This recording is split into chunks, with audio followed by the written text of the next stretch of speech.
आदरणीय doctor HS. Rawat ji को मंच पे बुलाऊंगा। आप टीवी पर चैनल पर अगर धर्म के लिए बोलते हुए किसी को देखते हैं तो वो डॉक्टर एच.एस. रावत जी हैं।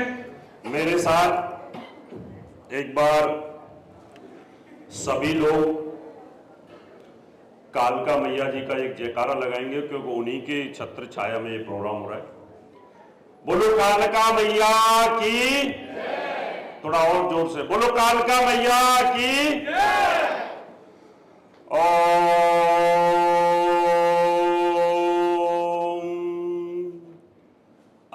ब्राह्मणे ब्राह्मणो ब्रह्मवर्चसी जायताम राष्ट्रे राजन्य शूरः इसभ्यो अति व्याधि महारतो जायताम दोगड़ी धेनु नोड़ा बलवान वासु सप्तहि पुरंदर योषा जिष्णु रश्रेष्ठा सभयो जुवायस्य यजमानस्य वीरो जायताम निकामे निकामे न परजने वर्षतु फलवत्तो न पचयन्ताम योग क्षेमो न कल्पताम।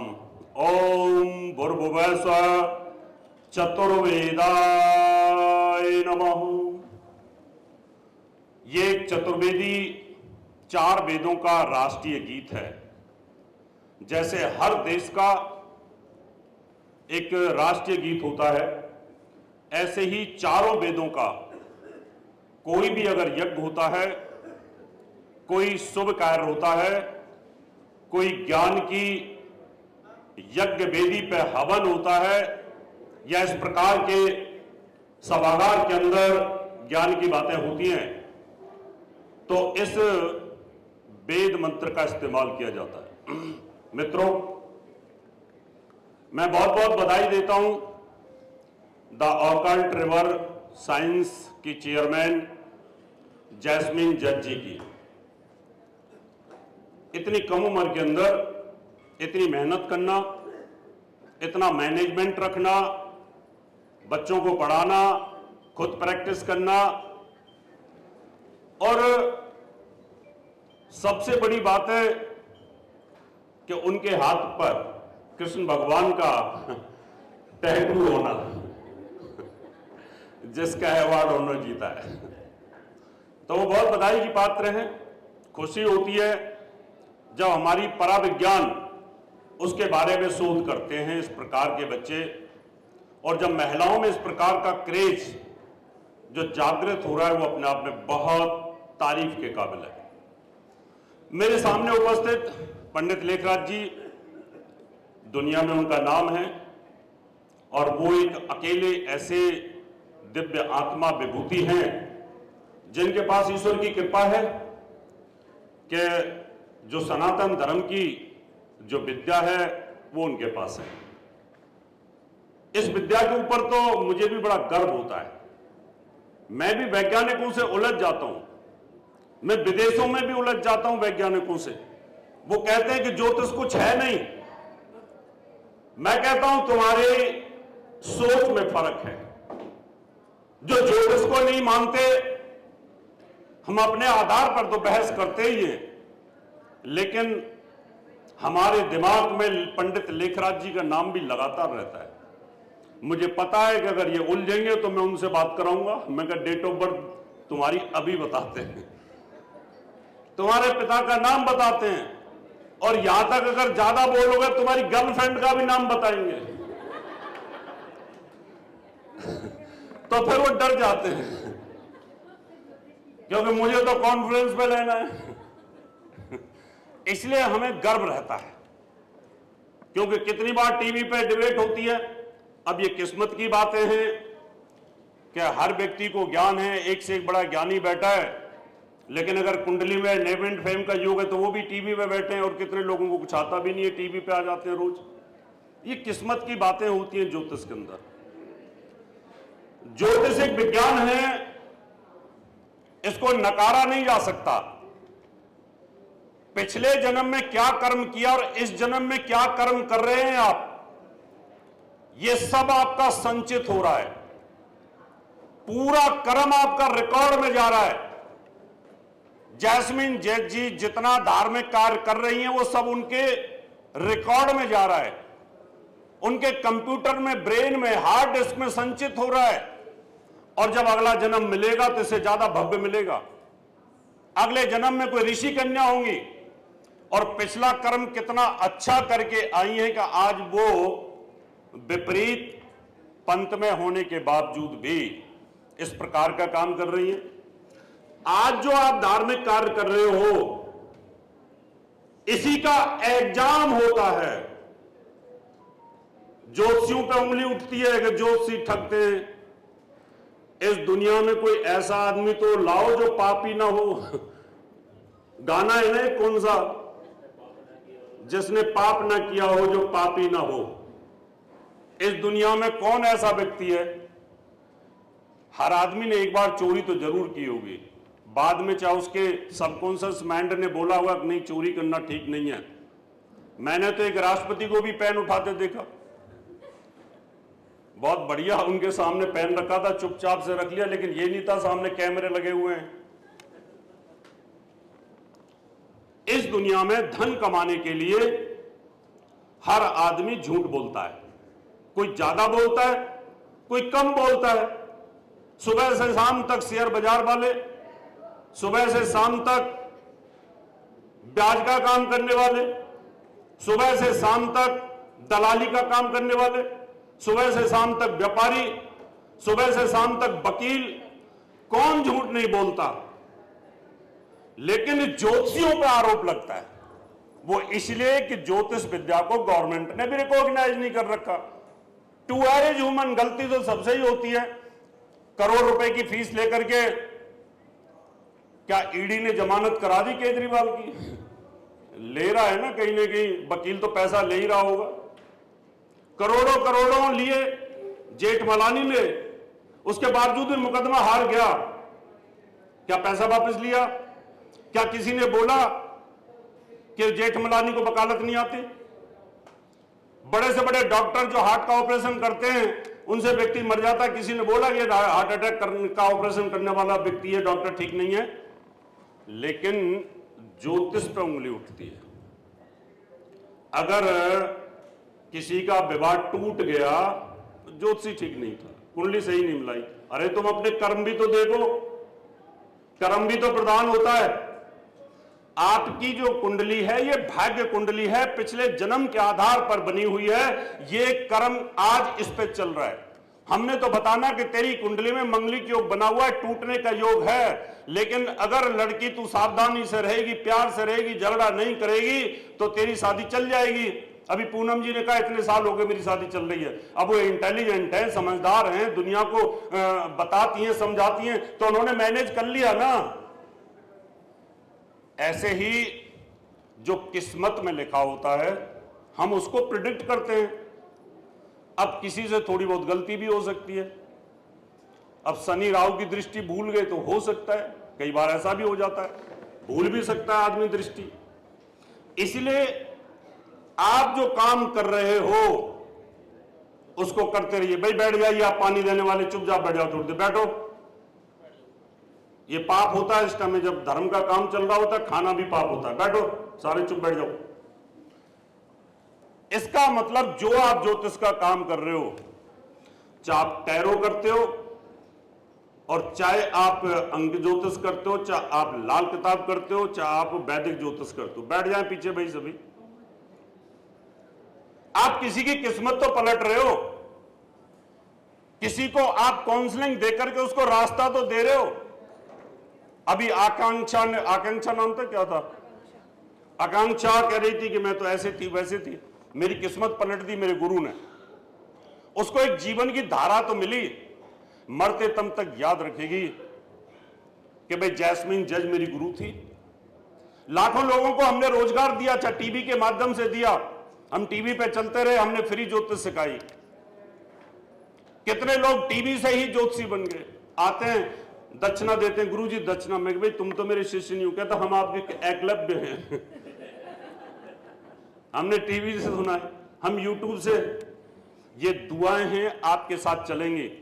इसलिए आप डिप्रेशन में मत आना।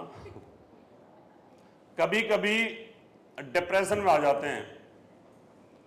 एक सरदार जी थे, अब वो मेरे स्टूडेंट थे और एमबीबीएस थे, बहुत अच्छी प्रैक्टिस चल रही थी, क्लास में टॉपर थे, नया नया जोश कि मेरी प्रेडिक्शन बड़ी सटीक जा रही है। अब सारे डॉक्टरों की मीटिंग बोला मैं ज्योतिषी आएगा अपना रुतबा चलता।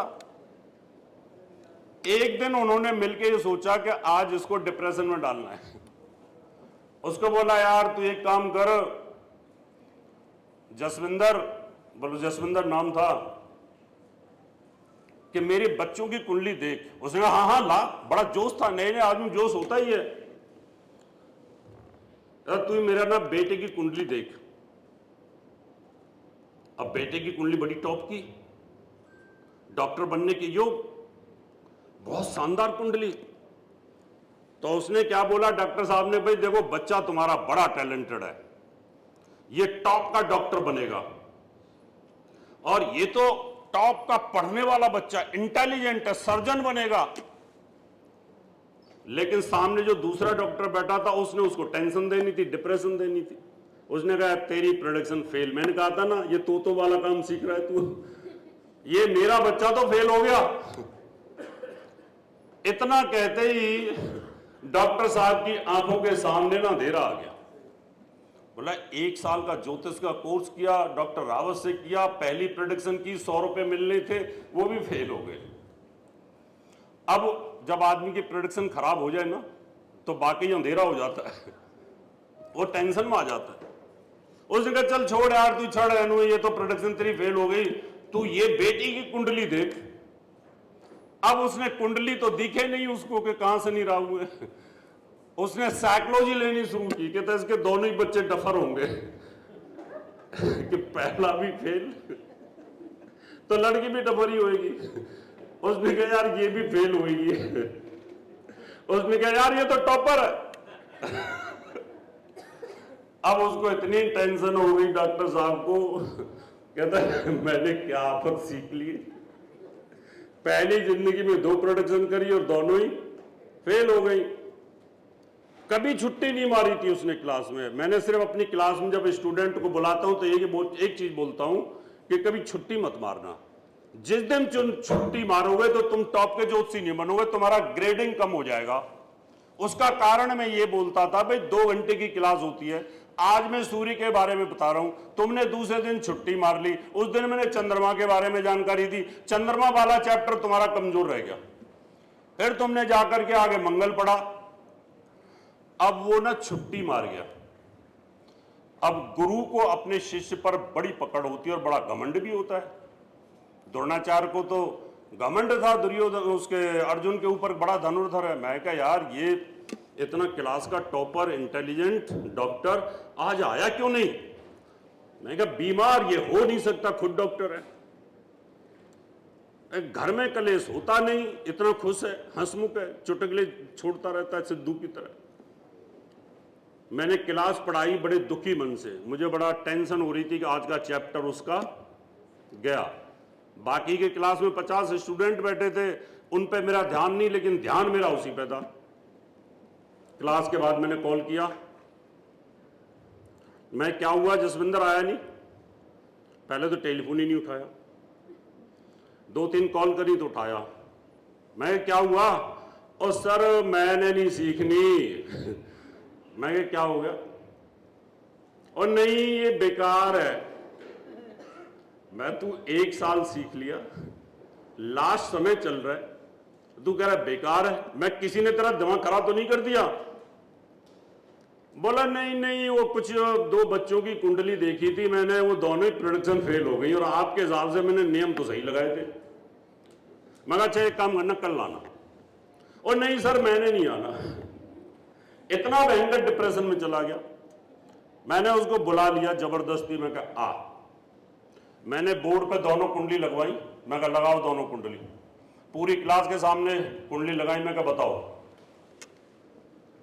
कुंडलियां बताई, सारे स्टूडेंटों ने कहा जो जसविंदर ने बोला बिल्कुल ठीक बोला है, जो इनकी प्रेडिक्शन थी वो बिल्कुल ठीक थी कि लड़का टॉप का है और लड़की फेल हुई है। मैंने कॉल मिलाई उस डॉक्टर को, मैं कहा नंबर दे उसका। मैंने कहा तुझे कसम है अपने उस देव की जिसको तू मानता है, सच सच बता तेरा जो बच्चा है बेटा टॉपर है कि नहीं है? बोला हाँ गुरुजी है तो टॉपर ही, पर मैं तो इसकी परीक्षा ले रहा था, मैं इसको हिला हिला के देख रहा था कि इसके सूत्रों में कितना दम है। स्पीकर पे फोन था, जसविंदर में जान आ गई। गुरुजी मेरे पैरों में आया, गुरुजी गुरुजी अब छुट्टी नहीं मारूंगा। और आज वो टॉप का एस्ट्रोलॉजर है, टॉप का एस्ट्रोलॉजर है दिल्ली के अंदर। उसके बाद इतनी भीड़ रहती है कि हमारे पास भी नहीं होती इतनी भीड़। सारे चल रहे हैं एक दिन। तो कभी कभी हम लोगों को ऐसे लोग आ जाते हैं, अपने आप कुंडली रख देंगे, बोले बताओ जी आप ही बताओ मेरी कुंडली के बारे में। अरे तुम डॉक्टर के पास जाते हो, बोलते हो कि बताओ अपने आप मेरे को क्या बीमारी है? बोलते हो डॉक्टर को? कभी नहीं बोलते। डॉक्टर साहब मरा, मेरे पेट में दर्द है, पहले ही चिल्लाना शुरू कर देते तो डॉक्टर तो दवाई देगा ना पेट दर्द की। कभी ज्योतिषी को बताते हो कि मेरे को ये तकलीफ हुई है? नहीं बताते। उसके सामने तो ऐसे रखेंगे कुंडली कि जैसे सब कुछ अपने आप ही बताएगा। लेकिन फिर भी बताई जा सकती है, ऐसा नहीं है। ज्योतिष के अंदर इतनी काबिलियत है कि मैं किसी से पूछता नहीं हूं प्रोडक्शन के समय पर किस लिए आया है। बताता हूं। इसलिए आप लोगों को टेंशन नहीं लेनी। आप जो काम कर रहे हो पिछले जन्म का प्रभु का आशीर्वाद आपके पास है, इसलिए ज्योतिष से बड़ा कोई ज्ञानी हो नहीं सकता। ये इसलिए बता रहा हूं आप लोगों को कि कई लोग टेंशन में आकर के उसको छोड़ देते हैं कि यार प्रेडिक्शन सही नहीं होती। सामने वाला जानबूझ के हमें हिलाने की कोशिश करता है, और कई बार ऐसी सिचुएशन आती है, हमारे सामने भी आती है। रामायण का लक्ष्मण बड़ा तेज 10-20 ज्योतिषियों के पास घूम करके मेरे पास आ गया। बोला जी ये बताओ मैं ना 69 में मेरा साथ क्या हुआ होगा? मैंने कहा तू ना 69 में गली मोहल्ले से खेल करके थोड़ा बड़ा हो गया होगा, कच्चा पहनने लगा होगा। अब मैंने मजाक में ले ली, लेकिन जी फिर बोलता अच्छा उसके 10 साल बाद मैं कहा मूछें निकल रही होंगी थोड़ी थोड़ी। कुंडली उठाई वापस चला गया, फिर कभी नहीं आया। तो कभी कभी लोग जानबूझ के इस तरह की बातें करते हैं हमें हिलाने के लिए। आपको कोई टेंशन लेने की जरूरत नहीं है। अब मैं आता हूं अपने मुद्दे के ऊपर। ये बातें इसलिए बतानी होती है कि कई लोग हमारे स्टूडेंट ना वो टेंशन में आते हैं, वो हिल जाते हैं, उनको लगता है कि ये सही है भी कि नहीं है। अब सारी देखो वैदिक ज्योतिष बड़ी हार्ड है, न्यूमरोलॉजी बहुत ईजी है, टैरो बहुत ईजी है। ये हफ्ते हफ्ते 15-15 दिन में आप इनको सीख सकते हैं, अच्छा अभ्यास कर लोगे बहुत अच्छे बन सकते हो। लेकिन होता क्या है कि इसमें इतनी दृष्टियां, इतना ऊंच नीच, इतनी नवांश कुंडलियां, अगर एक दृष्टि रह गई तो विवाह या तो टूटेगा या चलेगा, बड़ी दिक्कत आती है। तो इसमें आपको बड़े ध्यान के साथ देखना पड़ता है। आज मेरा विषय है, जैसे मैंने बताया था आपको, मैं आज दशमांश कुंडलियों की जानकारी दूंगा। ये जो डिविजनल चार्ट्स होते हैं ये ऋषि पाराशर जी ने बनाए क्यों, पहले तो ये समझो। उनका उद्देश्य क्या था इनको बनाने का? उद्देश्य उनका बनाने का यह था कि आदमी जो सामने दिखाई देता है अंदर कुछ और होता है। सामने बहुत खूबसूरत दिखाई दे रहा है लेकिन अंदर हो सकता है उसकी नीयत कुछ और होती है। जैसे कि रावण सामने तो भेष बना लिया साधु का, अंदर सीता जी को उठाने के उद्देश्य से क्या हुआ था। कालनेमी भेष बना लिया कुछ और सामने पड़ा हुआ कुछ और था। तो ये नहीं है कि जरूरी नहीं है कि व्यक्ति ने तिलक और मालाएं लगा रखी हैं और वो बड़ा ज्ञानी हो सकता है, उसके अंदर कुछ और चल रहा हो। कई बार आप आदमी को ऐसा समझ सकते हो कि बड़ा सिंपल सा आदमी है, पैंट शर्ट में बैठा है कहीं ट्रेन पर, और जैसे आप उसके बगल में बैठते हो पूरा डाटा खोल देता है आपका। इसलिए आदमी अंदर क्या है और बाहर क्या है, इसको जानने के लिए हमारी बाकी 16 कुंडलियों का पाराशर जी ने ध्यान योग में जाकर के इनका निर्माण किया था। अभी मैं इंजीनियर हूं, लेकिन काम ज्योतिष का शुरू किया। मानविंदर एडवोकेट, काम ज्योतिष का शुरू किया। मेरा दूसरा बेटा आर्किटेक्ट एमार्च, वो भी ज्योतिष में और आ गया, वास्तु में आ गया। इसका मतलब यह होता है कि एक तो दशाएं आपको चेंज करती हैं, एक आपके जीवन के अंदर जिस समय दशा चल रही होती है उस समय आप एजुकेशन लेते हैं और बाद में दशाओं के हिसाब से आपका परिवर्तन हो जाता है। लेकिन उससे ज्यादा बेस्ट यह है कि जैसे ही बच्चा पैदा हो या जैसे ही बच्चा आप पैदा करना चाहते हैं उस समय तय कर लो, मुझे इसको बिजनेसमैन बनाना है, इसको बिल्डर बनाना है, इसको मैंने टॉप का फिल्म स्टार बनाना है या इसको टॉप का ज्योतिषी बनाना है। अब देखिए हमारा एक स्टूडेंट है और राजीव रंजन है ना, नींद आ रही है? आ रही है ना? आ रही है। ऐसे ही एक स्टूडेंट और था, दोपहर को 2 बजे की क्लास लगती थी, खाना खा के आता और एसी चल रहा होता, मैं पढ़ाता जो सो जाता, खर्राटे मारता। मैंने कहा भाई संजीव आनंद क्या पढ़ाया? कहता जी ध्यान योग में सारी बातें सुन रहा हूं आपकी। तो राजीव भी ध्यान योग में सारी बातें सुन रहे। अब क्या बोलो भाई, ध्यान योग मेरा विषय। उन्होंने ध्यान में बैठा था, आपकी सारी बातें अंदर सुन रहा हूं, अंदर के दिमाग से सुन रहा हूं। तो जगो प्यारे, सुनो क्या बोला जा रहा है। आप ये तय करो कि बच्चा पहले से ही अगर आप डिजाइन करते हो तो, अगर आप हो गए तो कुंडली के अंदर कोई भी ग्रह काम करेगा अपनी ताकत के अनुरूप काम करेगा। ग्रह कैसी भी अवस्था में है, जितनी ताकत ग्रह में होगी, जितनी स्पीड होगी, उतनी स्पीड और उतनी ताकत के साथ आप ऊंचाइयों को छुएंगे। ये ध्यान कर लेना। मेरे से कितनी बार पॉडकास्ट में इंटरव्यू होते हैं, आपका बचपन कैसा था, आपने संघर्ष किया था क्या? संघर्ष इसलिए किया कि आप जो करना चाहते और माँ बाप नहीं करने देते। आपकी ऊंचाई, आपको पायलट बनने की इच्छा है, माँ बाप नहीं देते 15 लाख रुपए, आप क्या करोगे?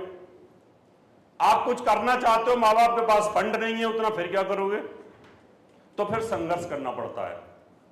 मेरी इच्छा तो थी इसी लाइन में आने की, लेकिन उस समय जब हम पढ़ रहे थे तो उस समय भारत का विकास चल रहा था, तो हमें इंजीनियरिंग लाइन मिली। आज मैं आपको दशमांश कुंडली में यह बताऊंगा कि आप जितने भी ज्योतिषी हैं, ज्योतिषी बने क्यों? क्या टॉप का काम चलेगा ज्योतिष का आपका, और कितना चलेगा? आप चंडीगढ़ लेवल के ज्योतिषी रहेंगे या चंडीगढ़ के आसपास जरकपुर है, मोहाली है, पंचकुला है या शिमला तक आपका नेटवर्क फैलेगा, या फिर यहां से और बड़ा नेटवर्क फैलेगा, या फिर आप इंडिया लेवल के हो जाएंगे, या फिर आप विश्व के लेवल के हो जाएंगे। आपके ग्रह में कितनी पावर है, आपकी दशमांश कुंडली के प्लेनेट में कितनी पावर है, उस पावर के अनुरूप आपको ऊंचाइयां मिलेंगी। आपको 10% भी बन सकते हैं, गली मोहल्ले के ज्योतिषी बन सकते हैं। आप 150 रुपए 200 रुपए लेते हैं, विवाह शादी पढ़ा दिया, यहीं तक सीमित हैं, मंदिर की पूजा कर दी। एक इससे ऊपर चले गए और एक ऊपर चले गए, बहुत ऊपर चले गए। दशमांश कुंडली में आपकी जो लगन कुंडली है उसके 10 हिस्से किए जाते हैं। ये मैंने एक प्रोग्राम में बताया था, लेकिन आज मैं मिथुन लगन वालों को जानकारी देने वाला हूं।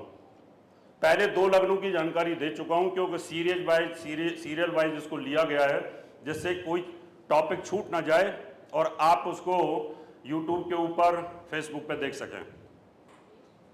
आपकी मिथुन लगन है। मिथुन लगन यहां से यहां तक ये 30 डिग्री की है। इसके 10 हिस्से कर दिए, 1 2 3 4 5 6 7 8 9 10, यानी ये 3-3 डिग्री के 10 हिस्से हो गए।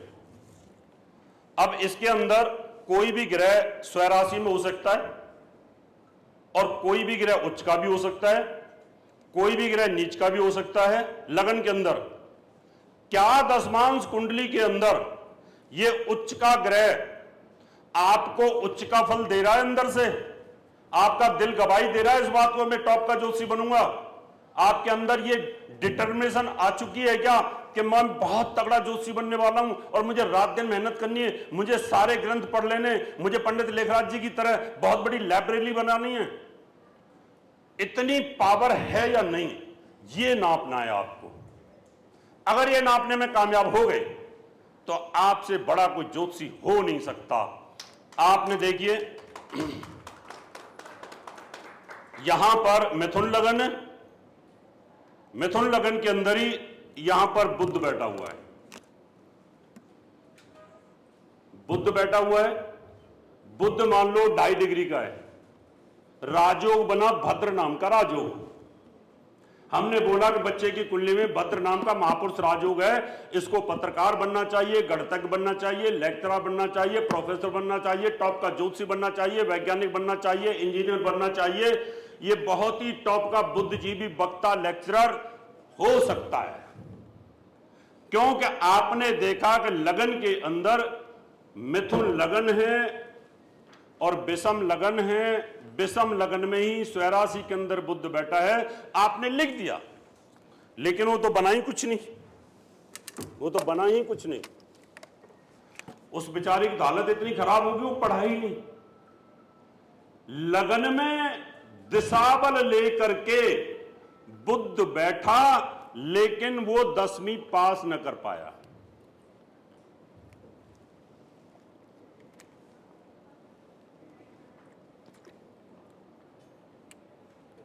यहां प्रेडिक्शन फेल होती है हम लोगों की। हम लिख देते हैं, बहुत सारे बड़े बड़े ज्योतिषियों की पुरानी कुंडलियों को मैं देखता हूं कि ये बच्चा राज भोगेगा, लेकिन हल जोत रहा होता है बेचारा, टैक्सी चला रहा होता है, वो कुछ नहीं कर पाता। अब आपको यह देखना है कि ये 10 डिग्री के बीच में बुध कौन सी डिग्री पर है। याद रखिए, कैलकुलेशन अपने हाथ पर, कंप्यूटर की कोई जरूरत नहीं। अगर आपकी 0 से 3 डिग्री की लगन है तो वर्गोत्तम लगन रहेगी, दशमांश कुंडली में भी मिथुन लगन ही बनेगी।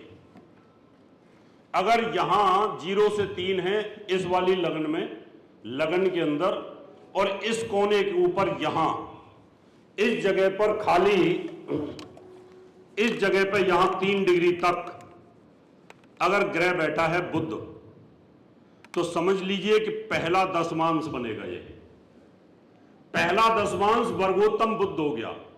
मैन कुंडली के अंदर महापुरुष राजयोग और दशमांश कुंडली में भी राजयोग बन गया, और लगन के अंदर पूर्व दिशा में गुरु और कौन से ग्रह को, गुरु के साथ कौन से ग्रह को बल मिलता है लगन में, किसने बताया? बुध। वेरी गुड सुनीता, बहुत अच्छा। इसका मतलब यहां लगन में गुरु और बुध को बल मिल गया। अब आप लिख सकते हो कि ये जो बच्चा है ना, ये टॉप का लेक्चरर, शिक्षाविद, ये डीन यूनिवर्सिटी का पंचांगकर्ता, एस्ट्रोलॉजर, ये सब बन सकता है यहां, क्योंकि दोनों जो लगन हैं, दशमांश भी और वहां पर भी, और ये राज भोगेगा, क्योंकि पहले दशमांश का जो लॉर्डशिप होती है वो इंद्र देवता के पास होती है। इंद्र देवता के पास लॉर्डशिप होती है, यानी इंद्र का सिंहासन, राजाओं का राजा। इसका मतलब ऐसा व्यक्ति ज्योतिषियों का भी ज्योतिषी हो जाएगा, यानी उनको पढ़ाएगा, यानी उनको डॉक्टरेट कराएगा, टीचरों का भी टीचर हो जाएगा, प्रोफेसरों का भी प्रोफेसर हो जाएगा, वैज्ञानिकों का भी वैज्ञानिक हो जाएगा, पुलिस वालों का भी पुलिस वाला हो जाएगा, पढ़ाएगा वो उनको, यानी टॉप एजुकेशन आपको वो देने वाला हो जाएगा। अब हम तो देते हैं एजुकेशन, रिटायर आईएएस हैं, आईपीएस हैं, जजेस हैं, कितने लोग हमसे पढ़ने के लिए आते हैं। उसका कारण ही ये होता है कि ये लगन। अब यहां से हम आगे चलते हैं थोड़ा सा। यहां से 3 डिग्री से 6 डिग्री की लगन है और बुध बैठा है। हमने फिर कहा कि राजयोग है, लेकिन 3 से 6 डिग्री के बीच में ये कर्क का नवांश दसमांश आ गया। किसका आ गया? कर्क का। उषा जी, कर्क। और कर्क का स्वामी होता है चंद्रमा, और चंद्रमा के साथ बुध का क्या है रिलेशन? दुश्मनी का। क्या है? चंद्रमा का तो कोई दुश्मन है नहीं, लेकिन बुध चंद्रमा को दुश्मन मानता है। अब ये यहां बैठ गया कर्क के दसमांश में। अंदर से हम ये कहेंगे कि आओ यार, तुम बहुत बड़ी बातें करते हो, आ जाओ मंच पे बोलो कुछ। ना ना ना ना, मंच पे डर लगता है, मंच फियर है मेरे को, मंच पे नहीं बोल सकती मैं मंच पे नहीं बोल सकता। क्यों नहीं बोल सकते भाई? तुम्हारी कुंडली में तो राज हो गए, बोलो।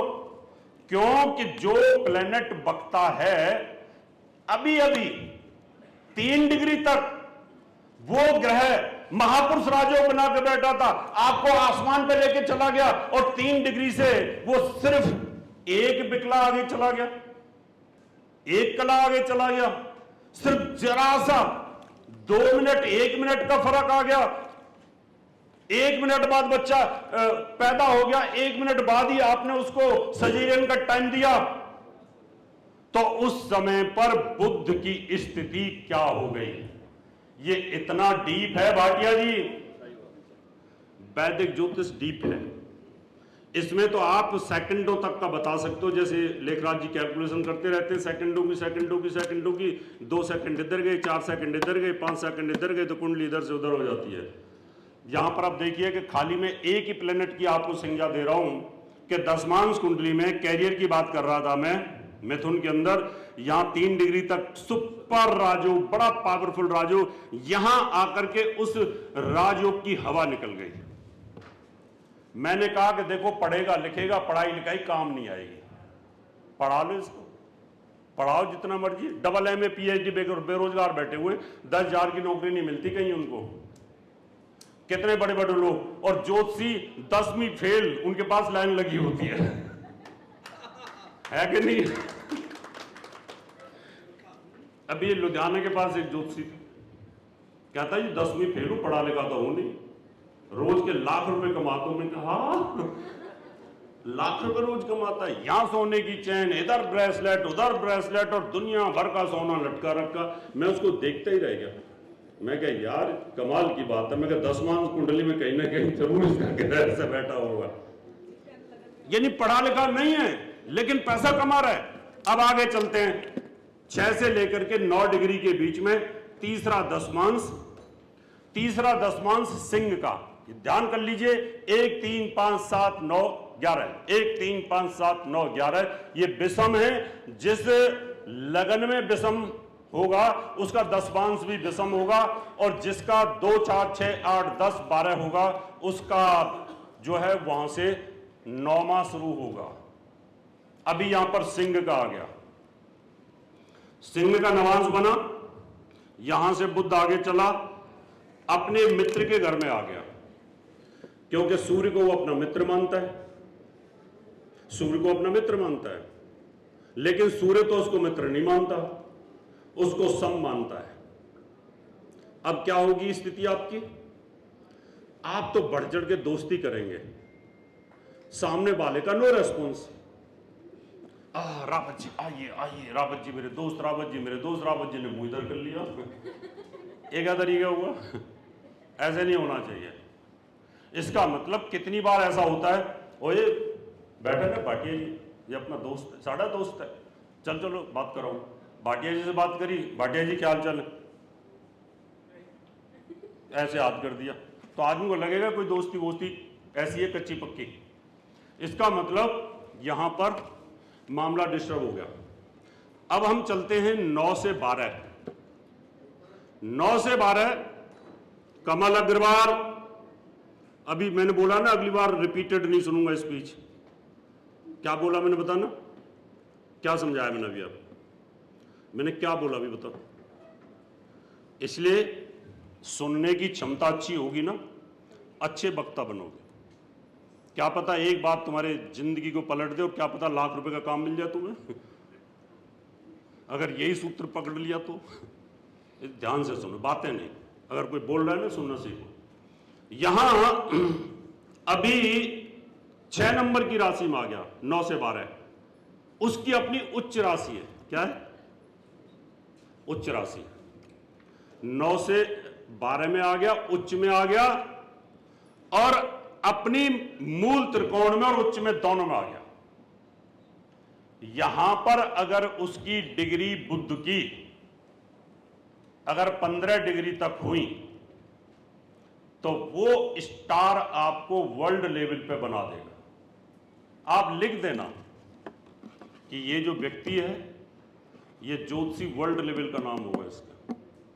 ये व्यक्ति विदेशों तक घूमेगा, ये व्यक्ति योगाचार्य होगा, ये बहुत बड़ा वक्ता होगा, बहुत बड़ा मोटिवेटर होगा, बहुत बड़ा ये स्पीकर होगा, बोल सकते हो। और फिर जितने बड़े बड़े इस दुनिया के स्पीकर हैं जो वर्ल्ड फेम जिनके पास है, आप उनकी कुंडलियां जाकर के देखना, उनको रिसर्च करना, क्योंकि यहां पर डिग्रीकली मजबूत हुआ, अपने उच्च में आया, अपने मूल त्रिकोण में भी आया, और अपनी दिशा के अंदर भी वहां पर हो गया वर्गोत्तम। आपका यही होगा। मेरा तो बृहस्पति है। बृहस्पति और चंद्रमा का योग है 15 डिग्रियों के अंदर, कंटिन्यूअस योग है गजकेसरी योग, 15 कुंडलियों में 16 में से 15 डिग्री का चंद्रमा, 15 डिग्री का बृहस्पति, लगन के अंदर गुरु चंद्रमा का योग है, इसलिए ये गॉड गिफ्टेड है। मेरा नेटवर्क यहां जुड़ता है ऊपर, तो ऊपर से आनी शुरू हो जाती है बातें। कितनी किताबों में भी नहीं होती, लेकिन बाद में देखता हूं हाँ यार ये किताब में ऐसे ही लिखा हुआ है। तो ये स्टार आपको दिव्य नेत्र खोल देगा, जो आपको ऊपर से आवाजें आनी शुरू होंगी कि हाँ ऐसा ही होने वाला है। अभी यहां से आगे चला गया अगली डिग्री में, 12 से 15 पे चला गया, तुला के अंदर चला गया। तुला उसका मित्र है, लविश प्लेनेट है, ज्ञानी है, लविंग है।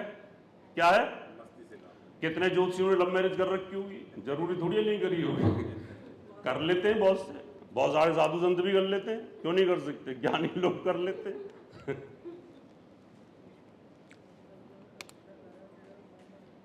अब आंसू मल्होत्रा की तरह चुटकुले भी छोड़ते हैं। हर बात पे एक चुटकुला, तो शुक्र का प्रभाव है। इसका मतलब आप ये बोल सकते हैं ये बंदा टॉप का लेक्चरर, प्रोफेसर, साइंटिस्ट सब होगा, लेकिन हो सकता है अपनी ही शिष्य के साथ शादी कर ले, हो सकता है इसके एक्स्ट्रा मैरिटल अफेयर हो, ज्ञानी होगा, लेकिन इस मुस्क में इन्वॉल्व तो ये व्यक्ति होगा ही होगा। ऐसे होते हैं कितने गुरुओं के आश्रम में, देखो जाकर के, नर्तकाओं की कमी नहीं होती है, बहुत कुछ होता है। और ज्ञान के प्रवचन उनके सुनो तो ऐसे लगता है कि ये तो इंद्र देवता के यहां से बोल रहे हैं, इनका नेटवर्क वहां जुड़ा हुआ है। आगे अगर हम वृश्चिक में चले गए, वृश्चिक में मंगल की राशि आ जाएगी। मंगल इसका घोर दुश्मन है। वहां जाकर के ग्रह की डिग्री भी अच्छी, लगन की डिग्री भी अच्छी, लगन भी पावरफुल, ग्रह भी पावरफुल, लगन में भी है, लेकिन अंदर अंदर डिप्रेशन खाए जा रहा है। भय, तनाव, टेंशन लगी रहती है हर वक्त। हाय, कोई ऐसे ना बोल दे, हाय, अपने आप से संकेत संकालू व्यक्ति हो जाता है। जबकि हमने बोला कि तू कुछ भी कर ले, लेकिन तेरे अंदर से भय समाप्त नहीं होगा। आगे चले जाओ, अगले नवांश के अंदर, 9वें नवांश में जब जाओगे, बृहस्पति के में चले जाओगे, बृहस्पति के साथ भी उसकी सम है। बृहस्पति तो उसको दुश्मन मानता है, लेकिन बुध उसको सम मानता है, प्रणाम करता है। आप ज्ञानी रहोगे। हमारे बीच में डॉक्टर रजनीश जी, जिनका अभी प्रोग्राम हुआ था, वो आ चुके हैं, और इनकी संस्थाओं ने, 3 संस्थाओं ने मिलकर के मुझे 3 लाइफ टाइम अचीवमेंट अवार्ड दिए थे। एक बार उनको बहुत बहुत धन्यवाद। वो आ चुके हैं हमारे बीच में, अभी स्वागत है आपका। अब यहां मनुष्य की मानसिक स्थिति क्या रहेगी दशमांश के हिसाब से? 9वें नवांश में जो हमारे पास जो देवता होते हैं वो अनंत होते हैं, शुक्र देवता आते हैं, और 10वां जो नवांश होता है वो शनि का आ जाएगा, और देवता होंगे दोबारा से इंद्र। शनि की राशि में बुध उसका मित्र है, वो उसके मित्र हैं, दोनों मित्र हैं मित्रता के भाव के हिसाब से। यहां पर अब आप क्या करोगे, आपकी प्रेडिक्शन क्या होगी? ज्योतिषी तो है यार, कमाता बहुत है पर झूठ बहुत बोलता है। क्या है? ज्ञान में झूठ। क्या करोगे सैनी साहब, इतना पैसा इकट्ठा करके दान दे दो गुरुओं को, क्या करोगे? कहां लेके जाओगे? गुरुओं को दान दो, है ना? ये सब साथ थोड़ी जाना है, आपके साथ नहीं जाएगा। प्रवचन अच्छा होगा, प्रवचन ज्ञानी होगा, अंदर से उसकी प्रॉपर्टी पर और दान पर। कितने लाया लिफाफे में? 1100। अच्छा ठीक है, इधर से प्रसाद दे दो। कितने? 25,000। अच्छा इसको मैं ही दे देता हूं। 25,000 वालों की लाइन अलग, 5,000 वालों की लाइन अलग, फूल चढ़ाने वालों की अलग, और जो हाथ जोड़ने वाले हैं वो उधर। हम बोलेंगे संत तो होगा लेकिन लालची होगा।